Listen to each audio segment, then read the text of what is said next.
where two people start, somebody wins, another person comes out, somebody wins, another person comes out. They ended up doing it Royal Rumble style, where they just sent out as many people as they felt like, and then whoever was going to get the first pinfall would win. Thought this was a great idea. It made for a lot of cool moments between wrestlers. There were a lot of good spots in it, and it was honestly a very enjoyable watch as far as wrestling matches go. Will Ospreay got the win, and he did it after not hitting the Tiger Driver because he injured Danielson. So now he's having that moment with himself to not do the move. And I think planting that little seed will do wonders as we continue with this. So Jericho comes out, and he's the new FTW champion. And it's almost like he must have seen all of the people online talking about how Jericho just buried Hook. I don't know how long he's been doing this learning tree bit, but it feels like a direct answer to the things people are saying online. Now, do I think Jericho should still be wrestling as much as he's wrestling at his age? Probably not. I'm not going to sit here and act like he's not putting on decent matches, but given the pure amount of unused talent that AEW has on a week-to-week basis, I feel like Jericho kind of is just holding that spot. And the fact that he beat Hook for an unsanctioned title doesn't really do much to dispel the criticism that he's, burying younger talent. So then Big Bill comes out, and he says he wants to be the next to learn from the learning tree. And it was kind of a weird promo, but, I'm not mad at it. Like, it wasn't my cup of tea, but it also wasn't so bad that it shouldn't have been on television. We get a moment backstage with the Callis family where Dawn is excited that Ospreay won and upset that Fletcher lost. Callis calls out the fact that Ospreay did not use the driver. Ospreay, at his own defense, is like, no, I'm not doing that because it hurt someone. And Callis is like, no, I don't care. Whatever, do the move. So that makes me think there's going to be some tension there long term. And then the segment ends, and he's like, I got to go with Powerhouse Hobbs to the ring. Moxley versus Hobbs is a decent match.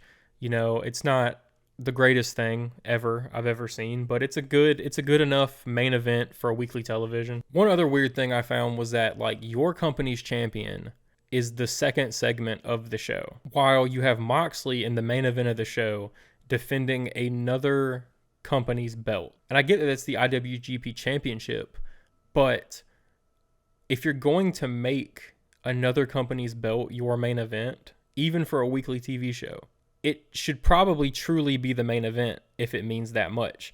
Because at the end of this match, there's still 10 minutes left, and we still have this whole other segment to get to. So that part was just kind of weird to me. It's like the whole structuring of this card was in kind of a weird limbo, and everything just felt out of order. Because the best wrestling match on the card was the Casino Gauntlet match. Me personally, if I was booking and I knew that I had selected Will Ospreay to be the winner of a match, I would probably put that as the main event. Or at the very least, have my world champion somehow in the main event.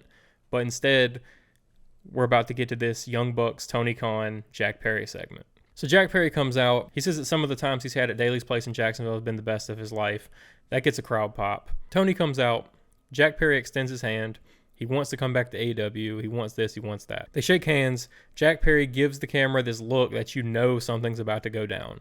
And then he punches Tony Khan in the stomach. Tony does not sell it well. He forgets and then sells his stomach. But he's not a wrestler, so I can forgive him. So then the Bucks and Okada come out, and they're trying to get Jack Perry to not keep doing what he's doing. And then they turn on Tony Khan, and they hit a move that didn't look great. I understand they're trying to protect Tony Khan, but listen, if you're willing to be an on-screen character, take your bumps. Overall, it was an enjoyable episode of Dynamite. I haven't watched one in a little bit over a year. I was more into AEW. They came to my city in July of 2022, so I continued to watch AEW for several months until I fell off, and then Raw came to my city about 2 months after I fell off of AEW, and I've been constant with WWE ever since then and never got back around to watching AEW. But the main takeaway from all of this is that people on the internet are really stupid, because AEW is good wrestling.